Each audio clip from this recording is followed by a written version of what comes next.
నమో భగవతే వాసుదేవాయ నమః అంటూ స్వామిని మనం కొలుచుకుంటాం. నారాయణ శ్రీమన్నారాయణ గోదాదేవి మీకోసమే పూజలు చేస్తుంది, మిమ్మల్ని ఆరాధిస్తుంది స్వామి రండి అంటూ మనం పిలుస్తామండి. అలాగే మనం ఎంతో భక్తిగా దీపారాధన చేసుకుంటాం. ఈ నెలని ధనుర్మాసం అంటారు చూసారా. గుమ్మానికి చక్కగా ముగ్గులు పెట్టుకొని ఇంటి ముందు కూడా ముగ్గులు వేసుకొని చక్కగా దీపారాధన చేస్తామండి. కార్తీక మాసంలో ఎంత భక్తిగా చేస్తున్నామో అంతే భక్తిగా మన స్వామిని దీపారాధన చేసుకుంటాం.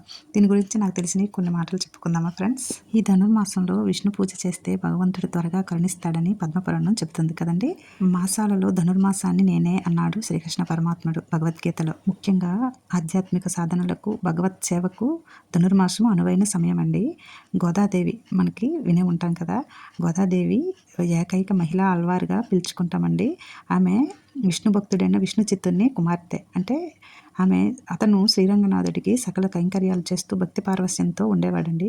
గోదాదేవి తండ్రిని అనుసరిస్తూ శ్రీకృష్ణ లీలను వింటూ భక్తురాలిగా మారిపోయిందండి. అంటే ఈ వ్రతము తిరుప్పవై చదువుతూ శ్రీకృష్ణ పరమాత్మ సేవకు సిద్ధం కావడం. తిరుప్పవై భక్తిగీత మాలిక.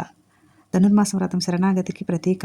అంటే పూర్వము ద్వాపర యుగంలో పెళ్లి కాని యువతలు శ్రీకృష్ణుడే భర్తగా రావాలని కోరుతూ కాత్యాయని వ్రతం చేసేవారటండి. అలాగే ఈ మాసంలో శ్రీ ఆండాళ్ తన అంతరంగంలో భక్తిగా పాసురాలను రచించిందండి. భగవత్ సంగమం కోసం వర్ధపించింది ఈమె. మనము వాటిని ఇప్పుడు ఒక్కో రోజు ఒక్కొక్క పాసురాన్ని చదివి మనం ఎంతో భక్తిగా స్వామిని కొలుచుకుంటాం.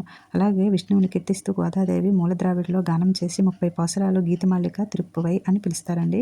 ఒక్కో పాసురం ఒక్కొక్క రోజు గానం చేసి బెల్లంతో చేసిన పొంగలి పరమాత్ముడికి నైవేద్యంగా పెట్టడం సాంప్రదాయం. అంటే తిరుప్పై అంటే ఏంటంటే తిరు అంటే మంగళకరం అండి, పావై అంటే వ్రతము అని. అందుకే తిరుప్పవై అనే ఈ వ్రతాన్ని గోదాదేవి భగవంతుడిని భర్తగా పొందేందుకు చేసిన ఈ వ్రతం అండి. ఆమె అంత భక్తిగా చేసింది. చక్కగా చేయడం వలన అమ్మ చక్కని భర్తని పొందిందండి. చూసారా ఎంత చక్కగా ఉందో, ముచ్చటగా ఉంది జంట.